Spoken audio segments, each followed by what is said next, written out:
In this weather, any big play in the passing game, that's just a bonus, right? It certainly is, but oftentimes offenses think in clement weather plays to their advantage because you know where you're going on offense. Defenders have to react, and they often slip.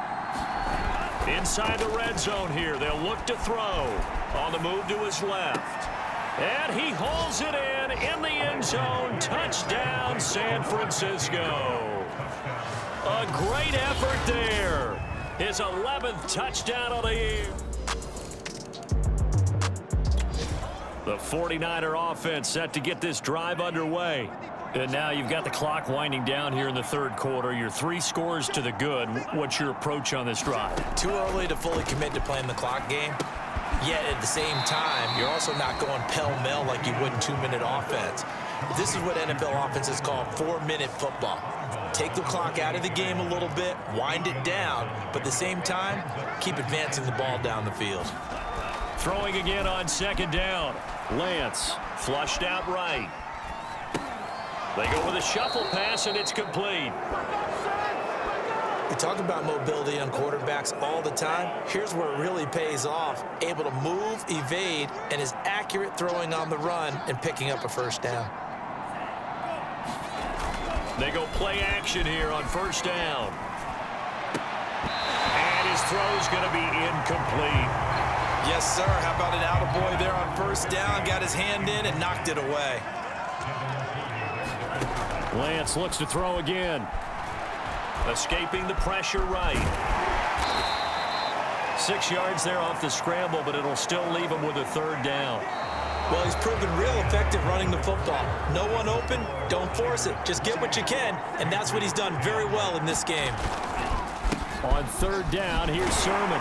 And he's going to have a Niners first down as good running gets him to about the 44. It carries like that. That's how they're going to continue to salt this thing away here, Charles, in the fourth quarter. Yeah, how about that? A new set of downs. Clock continues to move. No better way to close out a game than to tap those mastodons you have up front and say, guys, keep pounding them. Let's keep the ball, keep their offense on the sidelines, and let's close this one out. Looking at a 2nd and 11 now after the loss.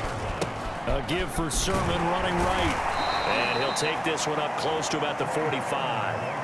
The second down play, not much better than the first, just a gain of 1 there. Brandon, I've got to think this offensive line has got some smiles on its faces. And I know it sounds crazy, but they practiced for this back in training camp. They knew they'd be in situations where there'd be extra defenders in the box coming after them, trying to keep them from locking down a game.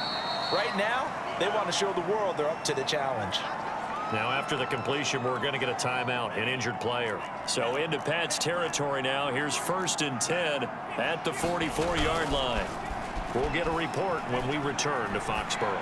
Taking a shot for Samuel. And that is incomplete. I think that was good strategy there, trying to go right back to him after the last completion. But this time, the defense was all over him, and they got there to break that one up.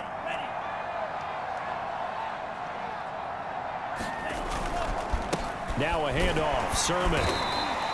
They do get a couple, but they'll be left staring at a 3rd and 8 coming up. So where'd all that running room that he had in the first half go? Because it looks like it's drying up a little bit here. Someone made some adjustments, it appears, at least on this drive.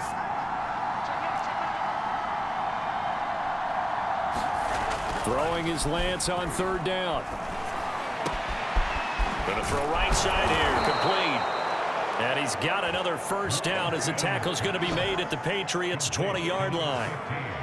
But we're used to seeing the guy that you consider the #1 receiver double covered. But how about this guy? He's double covered and finds a way to make the play for a first down. That's how you increase your Madden rating, right? No doubt. And across the chalk into the end zone. It's a 49er touchdown. A great play there. His 2nd touchdown of the game, giving...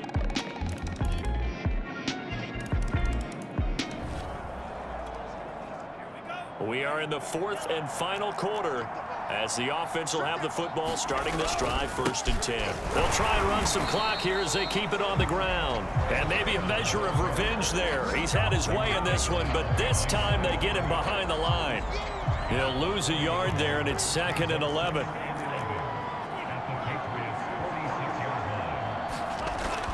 Looking to throw. Lance dancing to his left. The ball comes out, and it's picked up by the Patriots.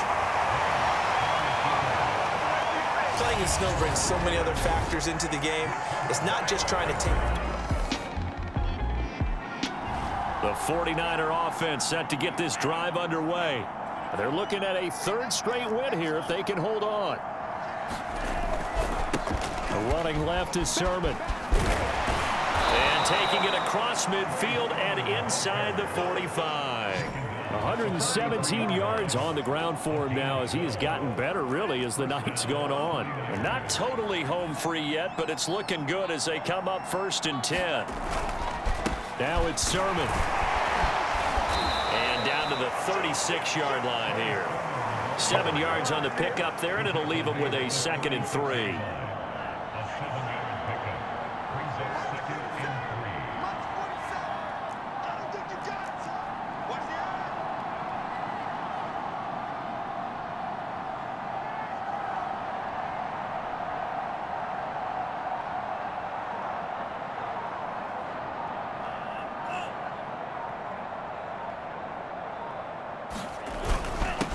Now a run with Sermon. And he'll work it inside the 30 to the 29-yard line. No doubt those are the types of carries they're looking for here, Charles. The lead in the 4th quarter. This is when coaches that have a reliable running game, they breathe a little easier on the sideline. Yeah, they love the idea that they can take the air out of the football at this point of the game. That means they're really counting on that offensive line, counting on the runners, taking care of the football. Because you're going to tell your quarterback, hey, no time to be a hero. We're not going to throw it here. Just eat up that clock. And if you have the ball, they can't score. So the victory here for San Francisco, and they were really helped by their defense, forcing 3 turnovers. I think what we saw in this one, today's defense. And what I mean by that is in the old days, pitching shutouts was big time. That was paramount. But the big thing was holding people down, holding down their yardage, right? Don't let them throw the ball through the air and gain a lot of... But now, it's about taking the ball away. Taking away possessions, getting the ball back for their offense. They had 3 takeaways in this one, and it led them to victory. So for San Francisco, they move back over 500 at 7-6. And they'll return home next week to take on the LA Rams. Meanwhile, for New England, it's a potentially fatal blow to their playoff chances as they drop to 6-7 on the year. And they will be at home next week to take on the Miami Dolphins.